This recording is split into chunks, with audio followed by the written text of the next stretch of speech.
Keepers of the Flame, Episode 2.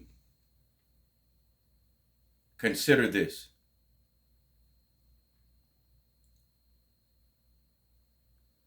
One would question why I said in verse 26 that the flame was the mouth of God. But let me do some work. Let's go to work. Number 16.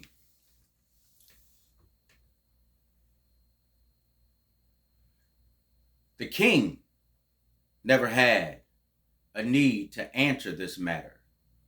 He was astonished and he was bothered by the fact that the 3 Hebrew boys, how about them boys, would not comply till his demands, what he said. They would not listen because they understood that the charge that they had against them was much greater and much more powerful. They also understood that the anointing and the charge that they had over their lives could have cost them their lives, and they were willing to go. You know why? Because that's the definition of following flesh and or following man. That was verse 16. 17. In this case, we will be delivered. That was to reiterate to the king that these boys had no ounce of fear. 0 fear of flesh. They knew that they would be delivered.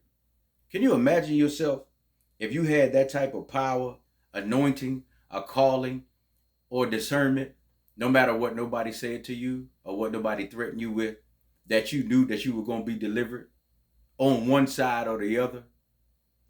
Everybody don't have that type of faith. I digress. 18. If not, what is it? We ain't changing our minds. Do what you're going to do. Do it. That's what the 3 Hebrew boys were saying. Do it. It doesn't matter. The difference is we know where you're shoving us at. You don't know where you're going. There's a confirmation when somebody understands this a little bit differently than people who try to teach it. Some people are convicted and some people smile. They understand it. It's completely different. So go ahead and shove into the fire. But remember, before they were shoved into the fire, the king was shown their faces and turned up the heat. And even the boys said no problem. There's a difference between power and knowing that trumps all. You can have power to destroy, but you don't have power to save. Let that sink in.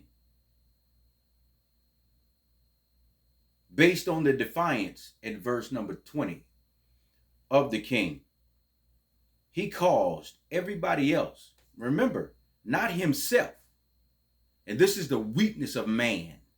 They're too cowardly to do it themselves. They send little flunkies and little peasants to fall for them. That's what this illustrates. In his defiance, because he was so slighted in the fact that these men would not bow to him and his idol God, he forced other people to do it for him and caused other people to fall to their demise. But not him. So food for thought, be careful who you follow. You might fall on a sword that they set for you. Understanding where the power really comes from. They just really want you to be the fool. 21. That selfish king still did it anyway. He still did it. No matter who he sacrificed, he still did it. And this is no different from today's world. when I talk about keepers of the flame. Sometimes you can do this crap and think you're burning others,